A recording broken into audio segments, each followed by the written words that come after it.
Well, good morning, South Africa. I'm so excited to be with you. It is Sunday, the 9th of March, and we are on day number 1809. Okay, right. So let's get right into today's topic. Today I want to deal with a topic entitled praising God or thanking God while working. Thanking God while working.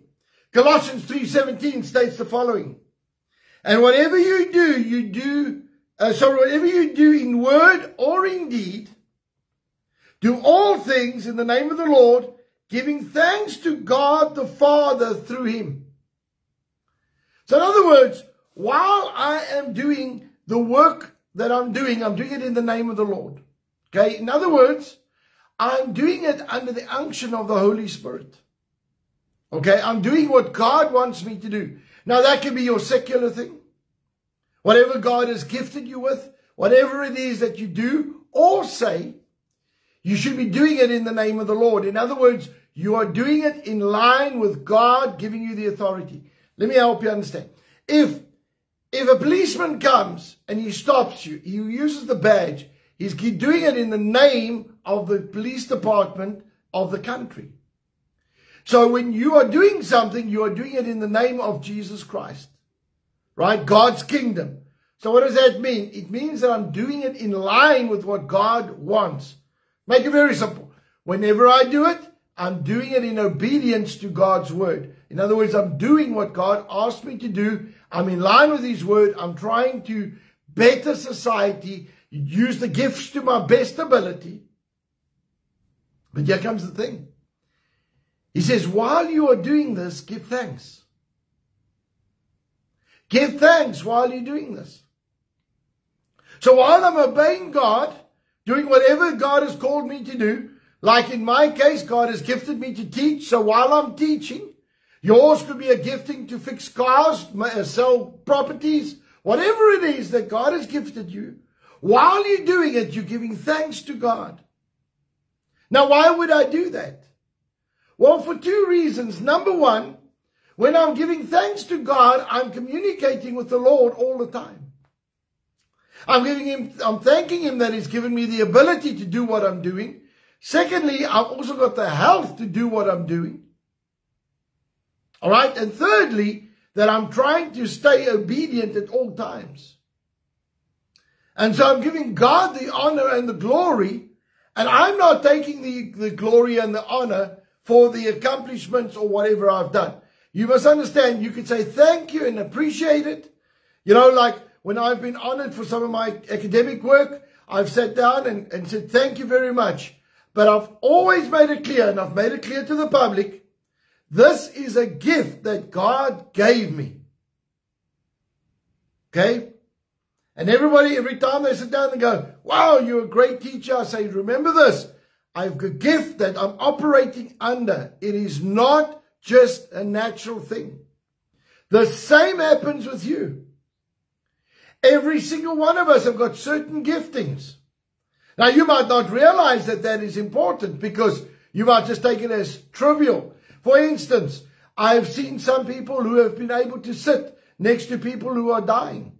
They will sit hours upon hours. They will come and love them and be there for them.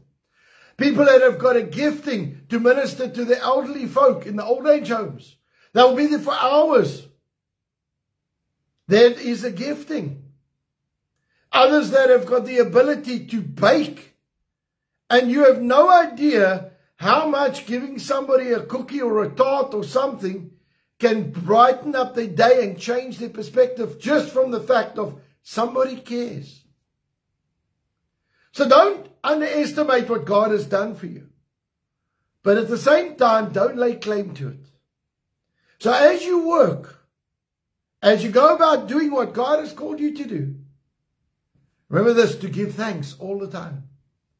Keep God as your center focus. And while I'm connecting and communicating with God through my day, doing what I'm asked to do, I'm listening. The number two thing is I listen for the next instruction. All right? So number one, it keeps me connected. Number two, it helps me get the next instruction. so that I can be busy with anything and I can hear when God talks. I can be in the shopping center, in a coffee shop, standing at an airport, somewhere.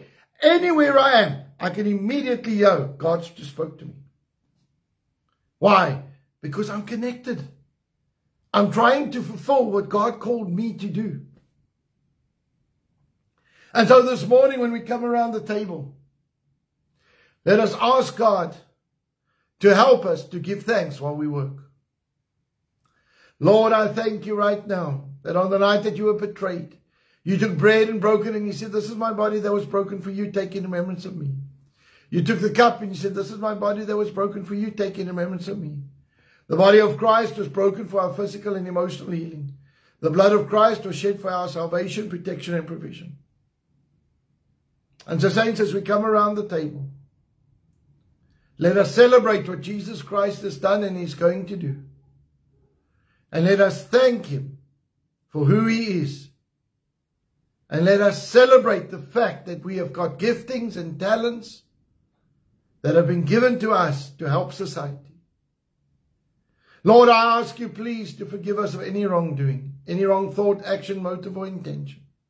But Lord, I pray that as we come around the table today, that we truly will give thanks, Lord, while we are working and doing what you called us to do. Thank you for your blessing. Thank you for your anointing over our lives. And Lord, I pray that you're going to do something supernatural for each and every one of us. In Jesus' name. And everybody said, amen and amen. Let's partake.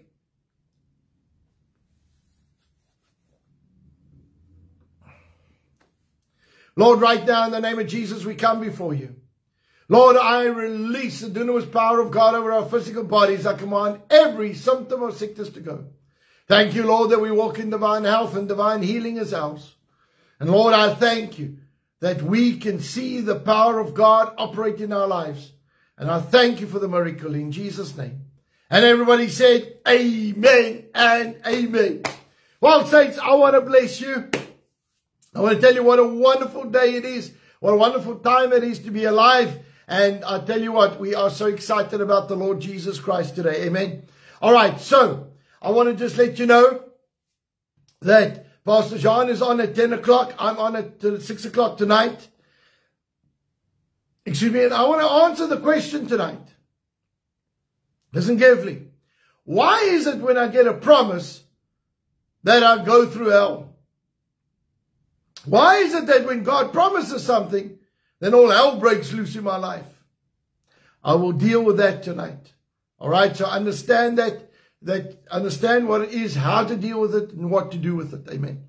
All right. So I want to encourage you that Pastor Les has had a wonderful time in Cape Town. He was in Durbanville, as well as Hermanus. He said it was wonderful. They've had a wonderful time. Remember, at the end of the month, he's going to be in Melkbosstrand, as well as in, I'll think of it, I think it's Paul. Okay, so please get ready for that. It's going to be a wonderful, wonderful time. All right, now, I want us to really pray over our families today. But before I do that, I want to remind you, please, guys, remember that we've got a youth camp coming up at the end of the month. Please help me sponsor some young people. Just go to believers@fathersheart.co.za. Send us an email, believers@fathersheart, and then just say, I'm prepared to sponsor. They'll give you all the details. And if you want to book children on this camp, please, let's fill this camp. I'm looking for leaders. Amen. All right, let's pray. Lord, right now in the name of Jesus, we come before you. We thank you, Lord, for your blessing, anointing, and power to flow. Lord, I pray right now that you're going to move by your Spirit in a mighty way. And Lord, I thank you that we are going to see the power of God in everything that we do in our families. I lift up our families before you. Lord, I pray that every single one be born again. We call them in. Thank you, Lord, that they will grow. They will hear your voice and be attentive to your Spirit in Jesus' name. Father, I thank you, Lord, that you are in control. And Lord, that you are going to do something supernatural for each and every one of us in our family. Lord, that everyone will fulfill their destiny. I ask you please to remove any evil from our household. Lord, I put a bloodline around our family. I pray over marriages. I pray your blessing, anointing over the marriages. Thank you, Lord, that every single family is blessed in Jesus' name. Thank you, Lord, that as our families move and flow together, that they will fulfill what you've called them to do. In Jesus' mighty name. Father, we thank you for your blessing. We thank you for the anointing. And Lord, I pray right now that you are going to do something supernatural in and through every believer. And Lord, that we will see the power and the glory of God manifested in each and everyone's life. Father, I pray for an impartation and a blessing of your Spirit in Jesus' mighty name. And everybody said, amen and amen. Well, folks, I really want to encourage you. Be a blessing wherever you go. Do what God has called you to do and see the miracles take place every step of the way. Amen. All right. So right now we are going to do the declaration, and we are going to trust God that our families are prosperous. Our families are blessed. Amen. In Jesus' name, I declare by faith that I walk in divine favor. I have preferential treatment, supernatural increase, restoration, increased assets, great victories, recognition, prominence, petitions granted, policies and rules changed, battles won that I did not have to fight, all because of the blessing and the favor of God in my life. So saints, go out with might, go out with valor, and be a blessing wherever you go. I love you lots, and remember this, go and release the power, the anointing, and the peace wherever you go, in Jesus' name. Love you lots. Bye-bye.